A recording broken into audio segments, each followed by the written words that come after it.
חושב על ישראל בעוד 20-30 שנה, כשישראל תהיה בת 100, אני חושב שיקרו הרבה דברים כאלה וכאלה, וזה מאוד קשור. אז אתם יכולים לפתוח את העיניים, אתם לא רואים מה רשמתי. אם אני קלטתי אפילו באחד, זה יגרום פה לקהל להשתגע, ונוכל להסביר לכם באמת למה אתם פה. נכון, דרורית? בין היתר, בבקשה. אתם לא גליתם לי כלום, נכון? לא. מה האלמנט הישראלי שאת חושבת עליו? בן גוריון. בן גוריון. מה אתה חושב עליו? פקקים. איך? פקקים. פקקים. ומה את חושבת? גורד שחקים. גורד שחקים. זה בשבילכם. מה צריך בסך הכל לבן אדם? גג, 4 קירות, מקום להניח עליו את הראש בסוף יום העבודה, ביטחון, תקווה, אהבה וחופש. לעשות מה שבא לו, לנסוע לאן שמתחשק לו, ללמוד, ליצור, להקים משפחה. לא דברים גדולים, נכון? דברים פשוטים, יפים, בסיסיים. אין לנו עיניים גדולות. אז הפכנו לחלוצים, והקמנו מדינה.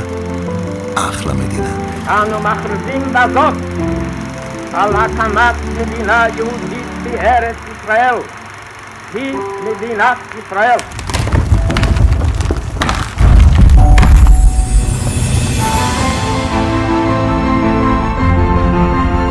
מדינה שלנו, חזקה, אנושית, גאה. נס שיצרנו ביחד משום מקום ומשום דבר. אבל משהו בדרך קצת התפקשש לנו. שכחנו מה זה לחלום, ואיך לחשוב מחוץ לקופסה. איבדנו את התמימות, את הסיק בעיניים, והפסקנו לשאול את השאלות הנכונות. מה עושים כשהאוכלוסייה מכפילה את עצמה, אבל כולם מתגוררים באותה שכונה? מה קורה כשמחירי הדיור נוסקים?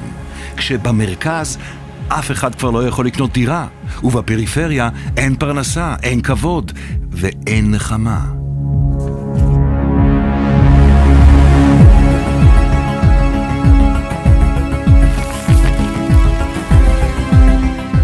איך חיים בעולם שבו הצפיפות חונקת, התשתיות קורסות, מערכת הבריאות משותקת, והפקקים? כשהפערים כל כך גדולים, עד שקל לנו לשכוח שאנחנו בעצם אחים? כשבתכלס אין לנו אופק וחופש בחירה. איך מרגישים כשמאבדים את התקווה?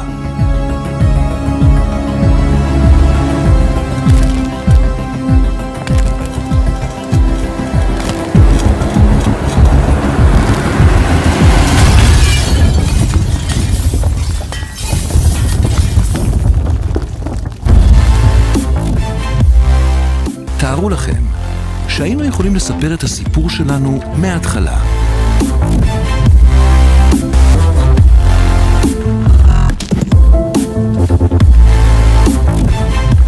נסו לדמיין ישראל אחרת, רעננה, חיונית, חכמה. מדינה שלצד ירושלים בירתנו יש בה 3 מרכזי צמיחה משגשגים, נגב, גליל ותל אביב. הממגנטים אליהם מיליוני תושבים, מושכים עוד ועוד משקיעים ומשמשים כמנועי צמיחה. דמיינו רשת של הסעה המונית שמחברת בין באר שבע, דימונה, שדרות ורהט, או בין קריית שמונה, שלומי וכרמיאל לחיפה, השאר לצפון. התחנה הבאה, מצפה רמון.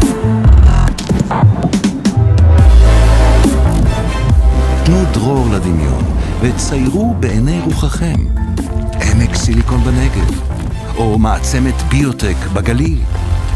מערכת בריאות שפועלת כמו מכונה משומנת, עם בתי חולים מתקדמים הפזורים בכל רחבי ישראל. תנופת בנייה אדירה שמאפשרת לכל אחד לקנות במחיר שפוי בית או דירה.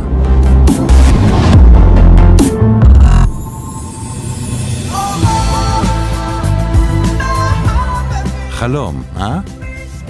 ואם היינו אומרים לכם שהקסם תמיד היה בסביבה, ואנחנו בסך הכל צריכים לאתר אותו בתוכנו, ולבנות יחד מציאות חדשה. חלוצי השינוי כבר נמצאים כאן, מקימים יישובים, מפתחים תשתיות, מתנדבים, בונים ובעיקר מאמינים. כי הבסיס לשינוי מגיע תמיד מצד אלה שחולמים. אנחנו מזמינים אתכם היום לכתוב יחד איתנו את הסיפור החדש של ישראל.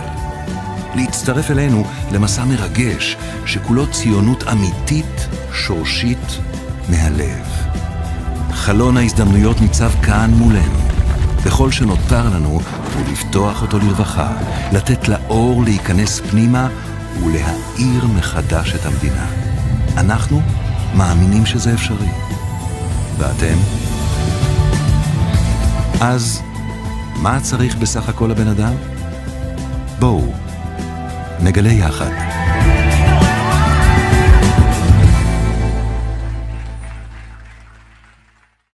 שמי רוני פלמר, מהמייסדים ומנכ"ל של תנועת אור. יש פה כמה חברים, ואני מקווה הרבה חברים חדשים בעיקר, אבל יש פה חברה אחת שנהייתה מאוד משמעותית בשנים האחרונות, וזו הזדמנות גם להגיד לך תודה ענקית דרורית על כל הערב הזה. אמרנו שיום אחד אנחנו נגרום שזאת תהיה המדינה שלנו, שתהיה המקום שהכי טוב לגור בה.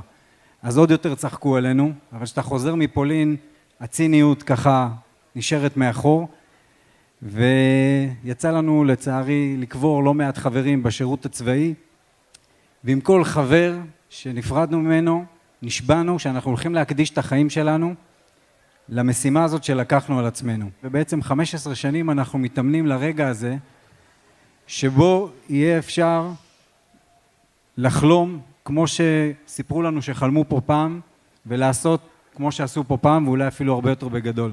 אנחנו הולכים להקים עוד 2 מרכזים, לא מטרופולינים, 2 מרכזים חדשים במדינת ישראל.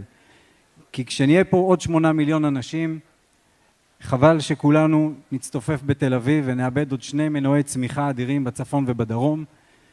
ואני חושב שאנחנו הוכחנו לעצמנו שאפשר ליצור פה דברים בלתי אפשריים, ואנחנו מזמינים אתכם לקחת חלק, כי את הסיפור הזה זה לא במילים, זה רק במעשים, ולייצר את הפרויקטים, את האייקונים, את ההיכל התרבות הבא שיקום בנגב ובגליל, ואת כל מה שיגרום למגנטים נוספים במדינת ישראל להיות פה.